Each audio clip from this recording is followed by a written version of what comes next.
جنہیں اللہ تعالیٰ نے ہمارے لیے ہادی، رہبر، رہنما، رسول، نبی، اسوہ حسنہ، امام اعظم، امام کامل اور مرشد اعظم بنا کر مبعوث فرمایا ہے۔ ہمارا دین دین اسلام ہے، جس دین کے عامل ہونے کے ہم دعوے دار ہیں کہ ہم مسلمان ہیں اور ہمارا دین اسلام ہے۔ یہ اللہ تعالیٰ کا پسندیدہ اور اللہ کا مقرر کیا ہوا دین ہے۔ ان الدین عند اللہ الاسلام، کہ اللہ تعالیٰ کے ہاں پسندیدہ، محبوب اور مقبول دین اگر ہے تو وہ صرف الاسلام ہے۔ اسلام کے جتنے بھی ضابطے اور اصول ہیں یہ سب اللہ تبارک و تعالیٰ نے مقرر فرمائے ہیں، کسی نبی نے بھی مقرر نہیں کیے ہیں۔ ہمارے نبی صلی اللہ علیہ وسلم یہ دین لے کر آئے ہیں تو ہدایات اللہ ہی کی طرف سے آئی ہیں، اصول اور ضابطے اللہ ہی کی طرف سے آئے ہیں۔ رسول اکرم صلی اللہ علیہ وسلم اللہ کی طرف سے ملی ہوئی ہدایت اور ضابطے کو ہم تک پہنچانے والے ہیں، جیسا کہ فرمایا کہ وما ينطق عن الهوى ان هو الا وحی یوحی، کہ ہمارا نبی صلی اللہ علیہ وسلم جو کچھ بھی اپنی زبان سے ارشاد فرماتے ہیں وہ اپنی مرضی یا خواہش سے بیان نہیں کرتے، یہ اللہ تعالیٰ کی طرف سے وحی ہوتی ہے، اللہ کا پیغام، اللہ کا حکم ہوتا ہے جو بندوں تک پہنچایا جاتا ہے۔ پیغام اللہ کا، ہدایت اللہ کی، پہنچانے والے اللہ کے نبی صلی اللہ علیہ وآلہ وسلم ہیں۔ ان ہوا الا وحی یوحی، رسول اکرم صلی اللہ علیہ وسلم نے جو بات بھی بیان فرمائی در حقیقت وہ وحی ہے، اللہ ہی کی طرف سے آئی ہوئی ہے۔ قرآن مجید ظاہر ہے کہ یہ تو وحی ہے ہی ہے، ہر کوئی مانتا ہے۔ رسول اکرم صلی اللہ علیہ وسلم کے جو ارشادات ہیں در حقیقت وہ بھی وحی ہیں اللہ ہی کی طرف سے، اور ہم کہہ سکتے ہیں جو بھی حدیث ہو ہم کہہ سکتے ہیں کہ یہ اللہ کا فرمان ہے۔ مشہور حدیث ہے نا، انما الاعمال بالنیات، کہ تمام اعمال کا دار و مدار نیتوں پر ہے۔ اگر کہنے والا یہ کہے کہ یہ اللہ کا فرمان ہے تو اس میں بھی کوئی غلط بات نہیں ہوگی، جھوٹ نہیں ہوگا، کہ اللہ کے رسول صلی اللہ علیہ وسلم نے جو کچھ بھی بیان کیا ہے وہ اللہ ہی کی طرف سے آئی ہوئی ہدایت ہے۔ ایک صحابی تھے سیدنا عبداللہ بن عمرو بن العاص رضی اللہ تعالی عنہ، انہیں شوق آیا کہ میں رسول اکرم صلی اللہ علیہ وسلم کی حدیثیں سنتا ہوں تو میں لکھ لیا کروں۔ انہوں نے لکھنے کا انتظام کیا، ایک رجسٹر بنایا، قلم دوات کا انتظام کیا، وہ قلم دوات رجسٹر لے کر رسول اکرم صلی اللہ علیہ وسلم کی خدمت میں آ جاتے، اور اللہ کے نبی صلی اللہ علیہ وسلم جو کچھ بیان کرتے وہ لکھتے چلے جاتے تھے کہ اللہ کے نبی کی حدیثیں لکھ لو تاکہ میرے پاس یہ علم جمع ہو جائے۔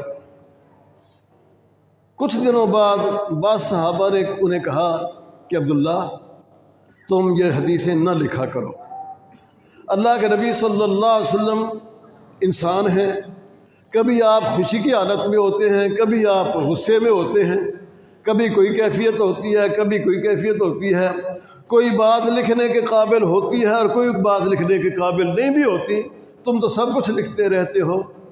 تو صحابہ کے اس مشورے کے بعد انہوں نے حدیثیں لکھنا چھوڑ دیا۔ ایک دن نبی کریم صلی اللہ علیہ وسلم محسوس کیا کہ عبداللہ حدیثیں لکھتے تھے اور آج کل انہوں نے لکھنا چھوڑ دیا ہے۔ آپ نے پوچھا کہ عبداللہ کیا وجہ ہے، تم آج کل حدیثیں لکھتے نہیں ہو، کاغذ قلم دوات لے کر نہیں آتے ہو؟ تو عبداللہ نے بتلایا کہ یا رسول اللہ صلی اللہ علیہ وسلم، میرا تو شوق تھا کہ میں آپ کی حدیثیں لکھ لیا کروں، لیکن میرے ساتھیوں نے کہا ہے کہ نبی کریم صلی اللہ علیہ وسلم انسان ہیں، کبھی خوشی کی حالت میں ہیں، کبھی غصے میں ہوتے ہیں، تو ہر بات تو لکھنے والی نہیں ہوتی، اس لیے نہ لکھا کرو، اس لیے میں نے لکھنا چھوڑ دیا ہے۔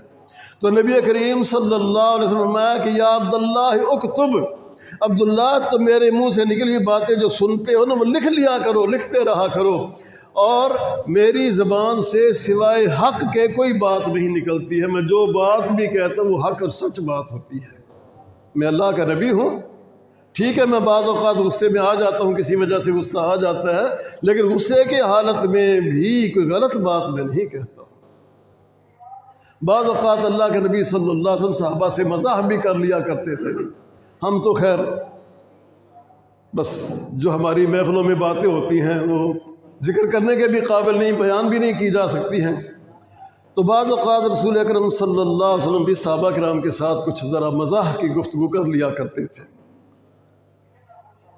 تو ایک دفعہ کسی صحابی نے کہہ دیا کہ یا رسول اللہ صلی اللہ علیہ وسلم، آپ اللہ کے رسول ہیں، انکا تداعبنا، آپ ہمارے ساتھ یہ شور مذاق کی باتیں بھی کر لیتے ہیں۔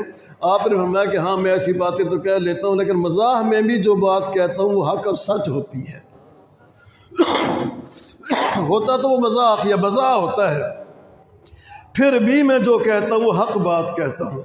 جیسا کہ وہ مشہور واقعہ ہے نا کہ ایک عورت آئی، کہنے لگی یا رسول اللہ صلی اللہ علیہ وسلم، مجھے سواری کے لیے اونٹ چاہیے۔ تو نبی کریم صلی اللہ علیہ وسلم کو مزاح سوجا تو آپ نے فرمایا اونٹنی کا بچہ مل سکتا ہے، اونٹنی کا بچہ میں دے سکتا ہوں۔ تو وہ عورت کہنے لگی کہ عجیب بات ہے، مجھے سواری کے لیے اونٹ چاہیے، آپ اونٹنی کا بچہ دینا چاہتے ہیں، میں بچے کا میں کیا کروں گی؟ تو جب وہ ذرا تیز بولنے لگی تو نبی کریم صلی اللہ علیہ وسلم کہ اللہ کی بندی، اونٹ بھی تو آخر اونٹنی کا بچہ ہی ہوتا ہے۔ تو لا یخرج منہ الا حق، نبی جو بات بھی کہتا ہے اس سے حق بات ہمیشہ نکلتی ہے، کبھی کوئی بات غلط نہیں ہوتی، خواہ آپ غصے کی حالت میں ہوں یا مزاح کر رہے ہوں کسی کے ساتھ۔ تو نبی کریم صلی اللہ علیہ وسلم جو ہمارے پاس اللہ کا دین لے کر آئے، یہ دین اسلام ہے۔ اس دین میں ہماری زندگی کے ہر شعبے کے لیے رہنمائی موجود ہے اور ہدایت موجود ہے۔ اگر کسی کو رہنمائی نہیں ملتی، اس کے علم کا قصور ہے، علم کی کمی ہے، دین کا اس کے اندر کوئی قصور نہیں ہے۔ کون سا مسئلہ ہے ہماری دنیا کا، ہماری زندگی کا، جس بارے میں رہنمائی موجود نہ ہو؟ ہر معاملے میں ہمارا دین ہمیں ہدایت دیتا ہے اور رہنمائی دیتا ہے۔ ٹھیک ہے، آج نیا دور آ گیا ہے، نئے نئے مسائل پیدا ہو گئے ہیں، لیکن دیکھا جائے تو ان مسائل کا حل بھی ہماری شریعت کے اندر موجود ہے۔ امام شافعی رحمۃ اللہ علیہ فرمایا کرتے تھے کہ لوگ کہتے ہیں نئے زمانے میں نئے نئے مسائل پیدا ہو گئے، تو کوئی مسئلہ پیش کرو، بتاؤ کون سا مسئلہ تمہارے سامنے آیا ہے، میں تمہیں قرآن یا حدیث سے اس کی دلیل پیش کروں گا کہ قرآن میں اور حدیث میں اس کے لیے ہدایت موجود ہے اور رہنمائی موجود ہے۔ تو کچھ مسائل ہیں ہمارے دین میں جن کا تعلق ہے کسی انسان کی موت کے ساتھ، کہ جب کوئی آدمی اس دنیا سے رخصت ہوتا ہے، اس دنیا سے چلا جاتا ہے، اس کا ورثہ تقسیم کیا جاتا ہے، اس کا ترکہ تقسیم کیا جاتا ہے۔ یہ ترکہ کیسے تقسیم کیا جائے، اس حوالے سے بھی ہماری شریعت کے اندر رہنمائی موجود ہے۔ ہمارے ماحول میں اس بارے میں بہت کوتاہی، بہت غفلت اور سستی پائی جاتی ہے۔ ہزاروں میں شاید کوئی گھر ایسا ہوگا جہاں صحیح طریقے سے وراثت تقسیم کی جاتی ہو، شاید ہزاروں میں سے کوئی۔ عام طور پر وراثت صحیح تقسیم نہیں کی جاتی اور نہ ہی کوئی تقسیم کرنے کے لیے تیار ہوتا ہے۔ عام طور پر اگر کسی گھر میں، کسی خاندان میں شریعت کے مطابق وراثت تقسیم ہوتی ہے تو الحمدللہ یہ بڑی اچھی بات ہے، ورنہ اکثر جو ہم نے دیکھا ہے کوتاہی، غفلت اور سستی پائی جاتی ہے، بے اعتدالی پائی جاتی ہے۔ اس حوالے سے بھی قرآن مجید میں اللہ تعالیٰ نے اور احادیث میں رسول اکرم صلی اللہ علیہ وسلم، یہ گویا کہ وہ بھی اللہ تعالیٰ ہی نے ہمیں ہدایات دی ہیں اور رہنمائی دی ہے۔ اس سلسلے میں کچھ چیزوں کا تذکرہ ہم آج جمعہ کے اس خطبے میں کرتے ہیں کہ عام طور پر ہمارے اسٹیج پر، ہمارے ممبر پر یہ مسائل بیان نہیں کیے جاتے، اگر بیان کیے جاتے تو بہت کم بیان ہوتے ہیں۔ اس سلسلے میں رسول اکرم صلی اللہ علیہ وسلم کا ایک ارشاد ہے کہ لا یرث المسلم الکافر ولا الکافر المسلم، کہ کوئی مسلمان کافر کا وارث نہیں ہوتا۔ باپ کافر ہو، بیٹا مسلمان ہو، یہ مسلمان بیٹا کافر باپ کا وارث نہیں بن سکتا۔ اصول دے دیا گیا۔ ولا الکافر المسلم، اور کافر بھی مسلمان کا وارث نہیں بن سکتا۔ اگرچہ ویسے دیکھا جائے تو رشتے کے حوالے سے وارث بنتا ہے، لیکن اگر ان میں سے کوئی ایک کافر ہے، ایک مسلمان ہے، تو کافر مسلمان کا وارث نہیں ہو سکتا اور مسلمان کافر کا وارث نہیں ہو سکتا۔ لا یرث المسلم الکافر ولا الکافر المسلم۔ ایک اور حدیث میں فرمایا کہ لا یتوارث اہل الملتین، دو مختلف مذہبوں والے ایک دوسرے کے وارث نہیں بن سکتے۔ ایک ہندو ہے، ایک مسلمان ہے، ایک عیسائی ہے، یہودی ہے، ایک مسلمان ہے، تو یہ مسلمان یہودی عیسائی ہندو سکھ کا وارث نہیں، وہ ہندو سکھ عیسائی یہودی مسلمان کا وارث نہیں۔ دو ملتوں والے، مختلف عقیدے اور مذہب والے ایک دوسرے کے وارث نہیں ہو سکتے۔ رسول اکرم صلی اللہ علیہ وسلم جب حج کے موقع پر مکہ مکرمہ گئے تو صحابہ کرام نے عرض کیا کہ یا رسول اللہ صلی اللہ علیہ وسلم، مکے میں بھی آپ کا گھر تھا، جب آپ مکہ میں تھے ہجرت سے پہلے یہاں آپ کا ایک گھر تھا، حل تنزل فی دارک بمکہ تھا، کیا آپ مکہ میں اپنے ہی گھر میں جا کر قیام کریں گے؟ جتنے دن یہاں حج کے لیے ٹھہرنا ہے تو آپ اپنے گھر میں ٹھہریں گے جس گھر میں آپ پہلے رہتے تھے؟ فرمایا طالب نے اور طالب کی اولاد نے ہمارے لیے کچھ چھوڑا ہی نہیں ہے، ابو طالب کی اولاد نے ہمارے لیے کچھ چھوڑا ہی نہیں ہے، وہ اس کے وارث بن گئے، مالک بن گئے، ہمارے لیے یہاں کچھ نہیں ہے، ہم ویسے ہی اپنا وقت گزار لیں گے، خیموں میں وقت گزار لیں گے، کیونکہ کوئی مسلمان کسی کافر کا وارث نہیں ہوتا اور کافر جو ہے وہ کسی مسلمان کا وارث نہیں ہوتا۔ یہ وراثت کے حوالے سے ایک اصول دے دیا گیا ہے کہ دونوں کا مسلمان ہونا یہ شرط ہے۔ اسی طرح رسول اکرم صلی اللہ علیہ وسلم کہ لیس للقاتل شیء، قاتل آدمی کو کچھ نہیں ملے گا۔ شریعت کے لحاظ سے ویسے یہ وارث بنتا تھا، لیکن اس وارث بننے والے نے جس کا وارث بننا تھا اس کو قتل کر دیا تو یہ قاتل اس مقتول کا وارث نہیں بن سکتا۔ اللہ محفوظ رکھے۔ بطور مثال سمجھیں کہ بیٹا باپ کا وارث ہوتا ہے، باپ کے مرنے کے بعد بیٹا وارث ہے۔ اللہ نہ کرے کسی بیٹے سے ایسی غلطی اور کوتاہی ہو جائے کہ بیٹا اپنے باپ کو قتل کر دے تو یہ بیٹا جو قاتل ہے اپنے باپ کا یہ وارث نہیں، اس لیے کہ ایک اس نے قتل کر دیا پھر وارث بھی بنے۔ تو جس نے کسی کا وارث بننا ہے اگر اس کو قتل کر دیا ہے تو وہ وارث۔ بعض اوقات ایسا ہو جاتا ہے کہ بیوی اپنے خامند کو مار دیتی ہے، خامند بیوی کو مار دیتا ہے، بھائی بھائی کو مار دیتے ہیں، ایسے واقعات ہوتے ہی رہتے ہیں انسانوں کے اندر، ہونے تو نہیں چاہیے لیکن انسانی معاشرہ ہے، شیطان انسانوں کو ورگلاتا ہے، غلطی ہو جاتی ہے۔ بہرحال اصول یہ دیا گیا کہ قاتل مقتول کا وارث نہیں ہو سکتا ہے۔ جو شریعت نے وارث مقرر کیے ہیں ان کو اتنا حصہ دیا جائے۔ اگر کوئی آدمی قاتل ہے وہ وارث وہ سمجھے کہ وہ ہے ہی نہیں۔ کسی آدمی کے مثلا اگر 3 بیٹے ہیں، ایک نے قتل کر دیا ہے، اس کے 2 بیٹے سمجھیں گے، تیسرا تو بیٹا ہے ہی نہیں، جس نے قتل کیا وہ بیٹا ہی نہیں، وارث ہے ہی نہیں ہے اس کا۔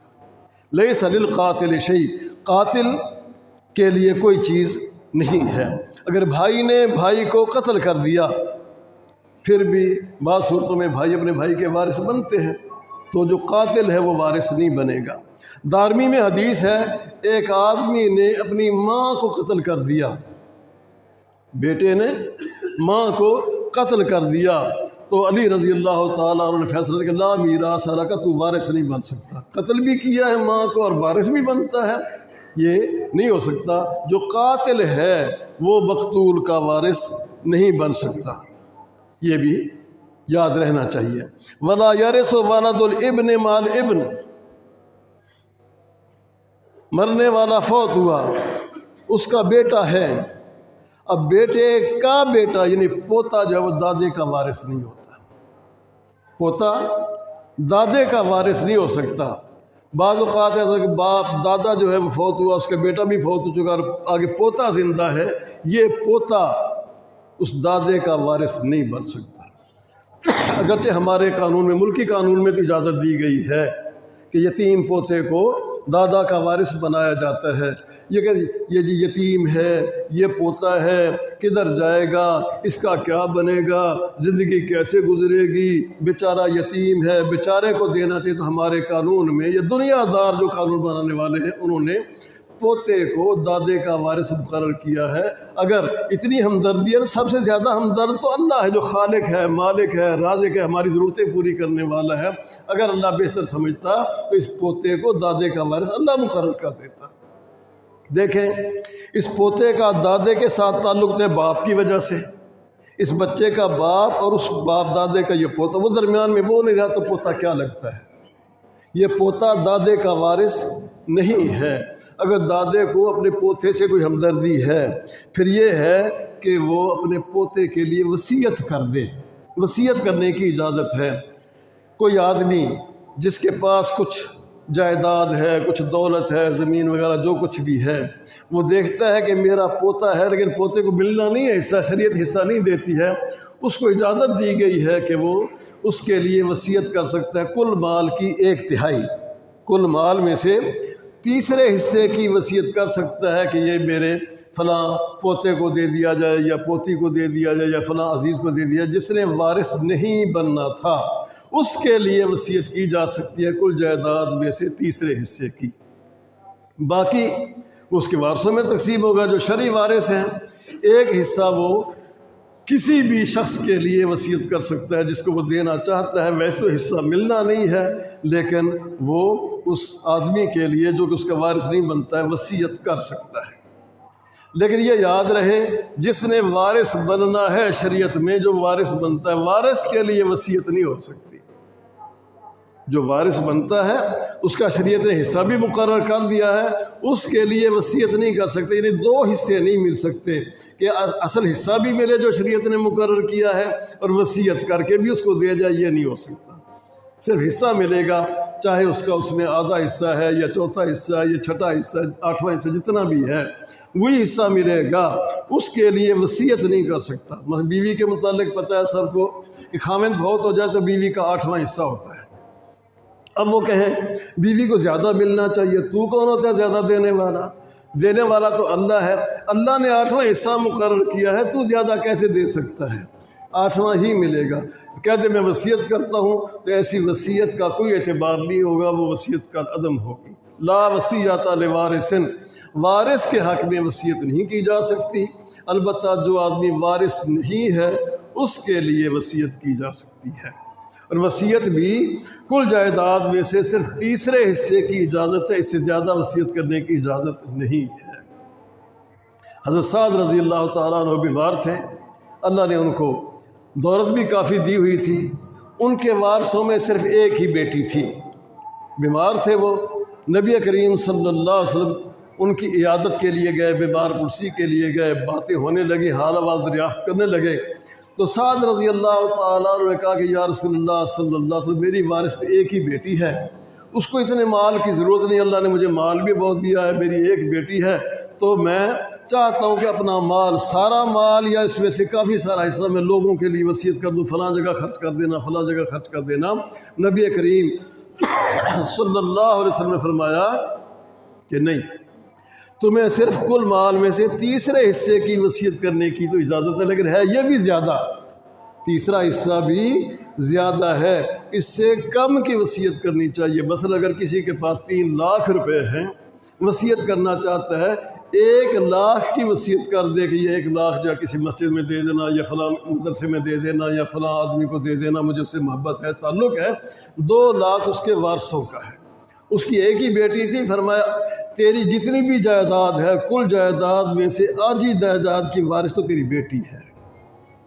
لوگ کہتے ہیں جی اسلام نے عورتوں کو حقوق نہیں دیے، کتنا بڑا حق دیا ہے کہ کسی آدمی کی اگر اس کے وارثوں میں ایک ہی بیٹی ہے آدھی جائیداد کی تو وہ وارث ہے۔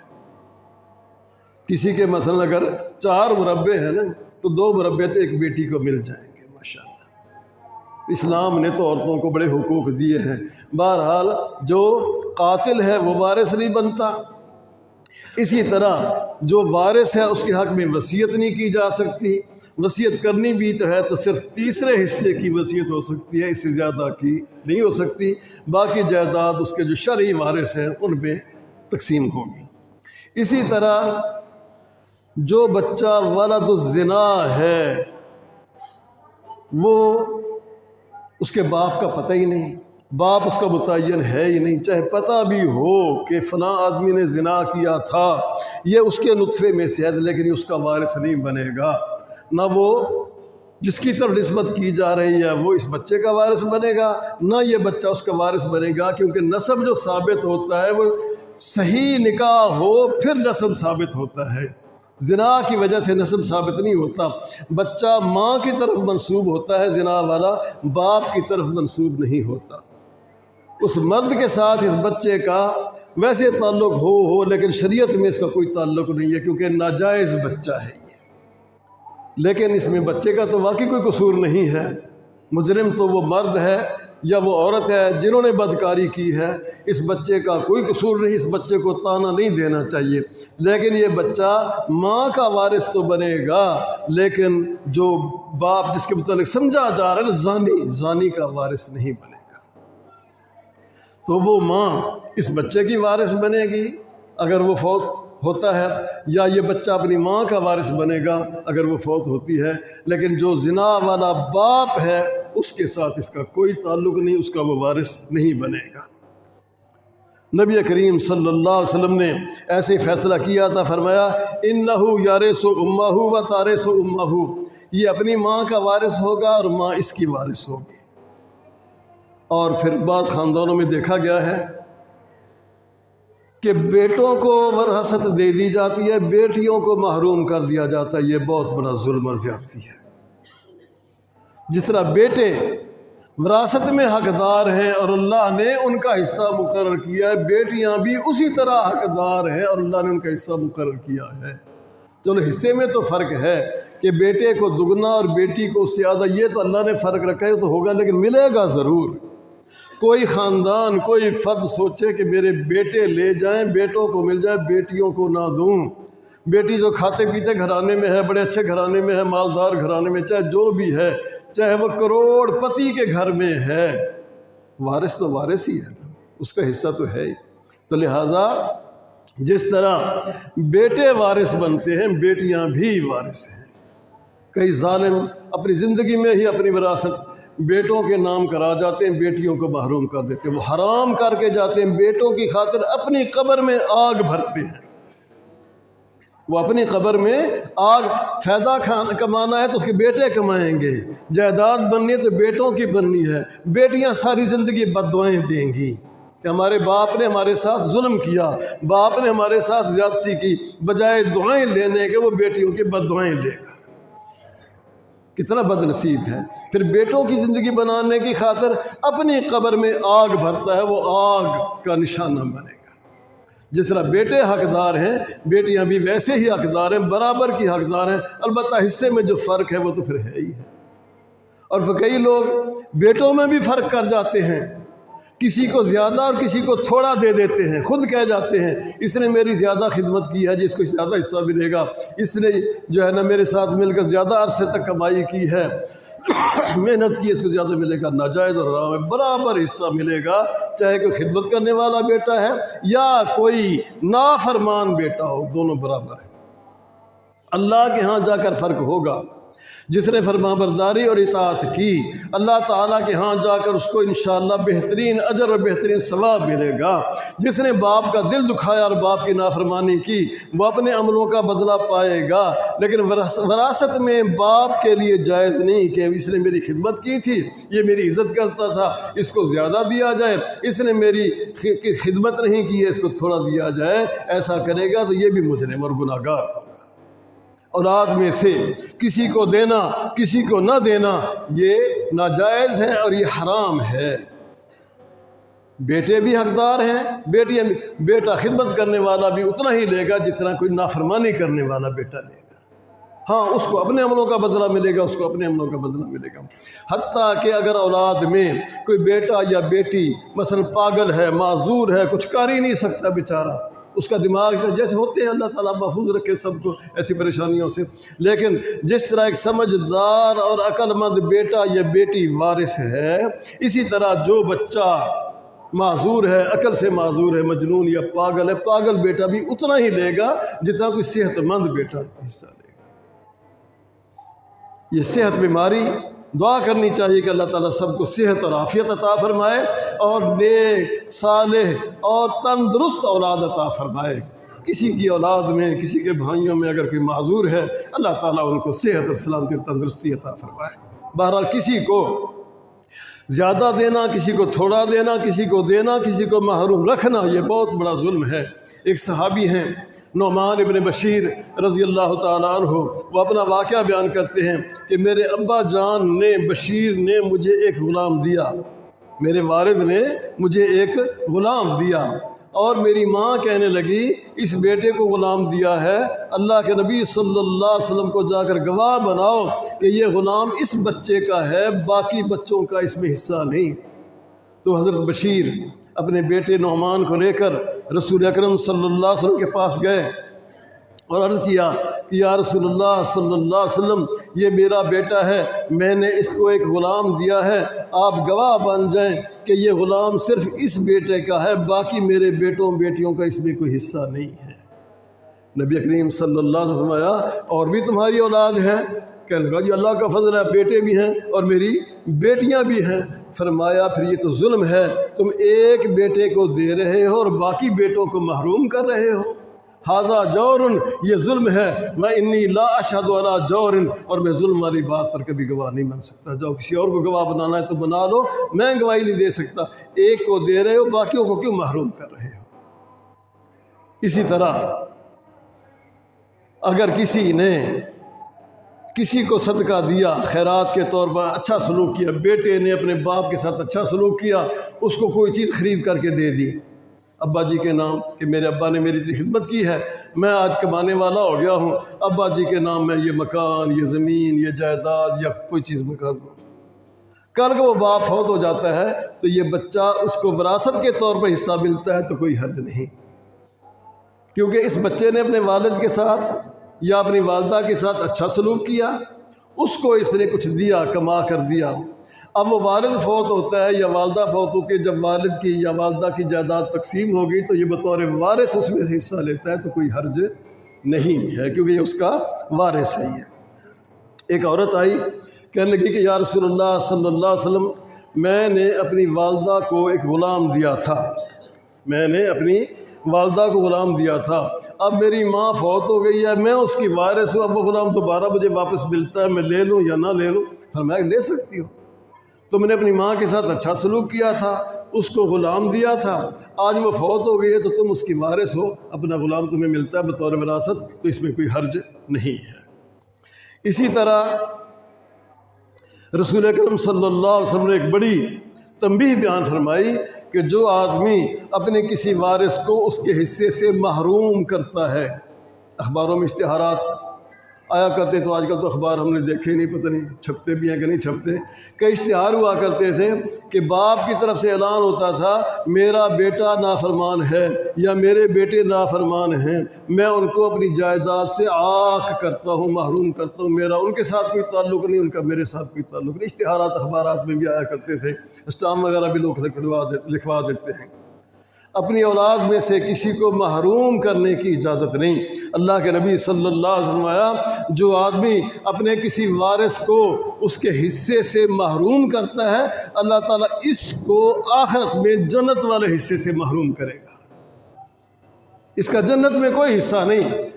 جس نے اپنے کسی وارث کو، بیٹے کو، بیٹی کو، بیوی کو، بھائی کو، جو بھی اس کا وارث بنتا تھا شریعت میں، لیکن کہتا ہے کہ اس کو میری وراثت میں سے حصہ نہ دیا جائے، اپنے وارث کو محروم کرتا ہے، جنت والے حصے سے محروم ہو جائے گا۔ اس لیے اپنے کسی وارث کو محروم کرنے کی اجازت نہیں ہے۔ انبیاء کے حوالے سے بھی ایک مسئلہ اور اصول ہے کہ انبیاء درہم اور دینار یعنی دنیا کی جائیداد چھوڑ کر نہیں جاتے، وہ بطور وراثت تقسیم نہیں ہوتی۔ العلماء ورثۃ الانبیاء، نبیوں کے وارث علماء ہیں، دین وراثت ہے، نبیوں کی علم وراثت ہے۔ اگر کسی نبی کے پاس کچھ جائیداد کچھ ہو بھی صحیح تھوڑی یا زیادہ، وہ اس کے جو وارث ہیں، جس طرح ہمارے ہاں جائیداد تقسیم ہوتی ہے وارثوں میں، نبی کے وارثوں میں تقسیم نہیں ہوتی۔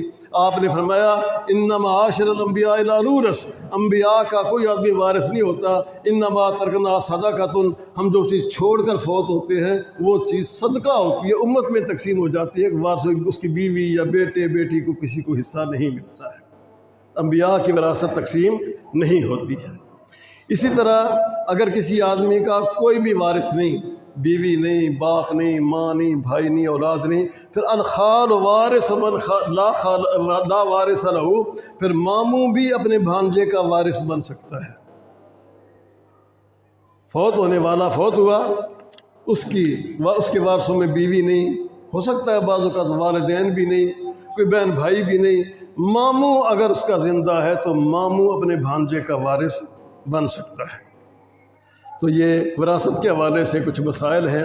اللہ تعالیٰ نے رسول اکرم صلی اللہ علیہ وسلم نے قرآن مجید میں بیان فرمایا ہے اللہ تعالیٰ نے ہر آدمی کے لیے دنیا کے اندر جو بھی آدمی آیا ہے، نیک ہے بد ہے، مسلمان ہے کافر ہے، ہر آدمی کے لیے اللہ تعالیٰ نے جنت میں بھی جگہ رکھی ہوئی ہے، جہنم میں بھی جگہ بنائی ہوئی ہے۔